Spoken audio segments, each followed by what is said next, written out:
Average mentality ಇರ್ತಕ್ಕಂಥ they are waiting for opportunity, ಅವಕಾಶಕ್ಕೋಸ್ಕರ ಹುಡುಕ್ತಾ ಇರ್ತಾರೆ. ಹೇಗೆ ನಾನು ಪ್ರತಿ ದಿನೇ ನನ್ನ ಮೆಂಟಾಲಿಟಿ ಶಿಫ್ಟ್ ಆಗ್ಬೇಕಾ ಬೇಡ, ನಾನು ಗುರುತಿಸ್ಕೋಬೇಕು ನಾನು ಏನಾಗಬೇಕು ಅಂತ. ನಾನು ಗುರುತಿಸ್ಕೊಳ್ಳಿಲ್ಲ ಅಂದ್ರೆ ನಾನು ಜಸ್ಟ್ ಎಲ್ಲಿರ್ತೀನೋ ಅಲ್ಲೇ ಇರ್ತೀನಿ.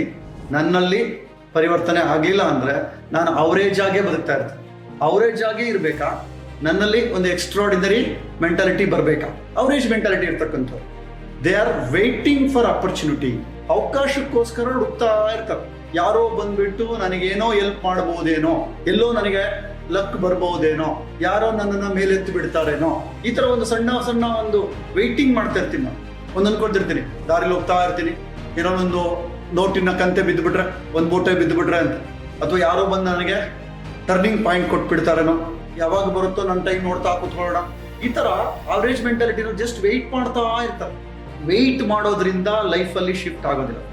ಮಿಲಿನಿಯರ್ಸ್ ಮೆಂಟಾಲಿಟಿ ಯಾವಾಗಲೂ ಸಹಿತ they Hunt for opportunity and they create opportunity.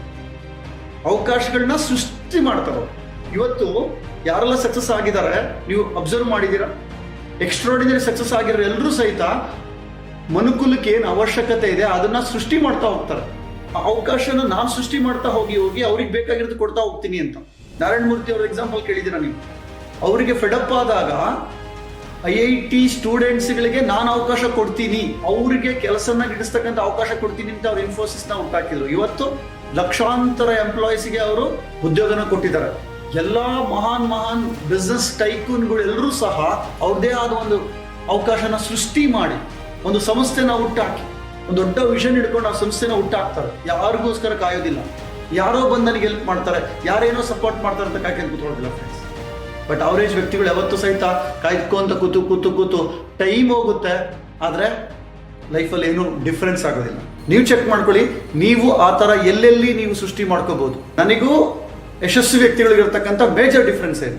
ಈ ಡಿಫ್ರೆನ್ಸ್ ನಾನು ಪ್ರತಿ ಮೂಮೆಂಟ್ ಚೆಕ್ ಮಾಡ್ಕೊಳ್ತಾ ಇರಬೇಕು. ಪ್ರತಿ ಮೂಮೆಂಟ್ ಚೆಕ್ ಮಾಡ್ಕೊಂಡ್ರೆ ಮಾತ್ರನೇ ನಾನು ನೆಕ್ಸ್ಟ್ ಎಕ್ಸ್ಟ್ರಾರ್ಡಿನರಿ ಹಾಕಾಗುತ್ತೆ ಫ್ರೆಂಡ್ಸ್.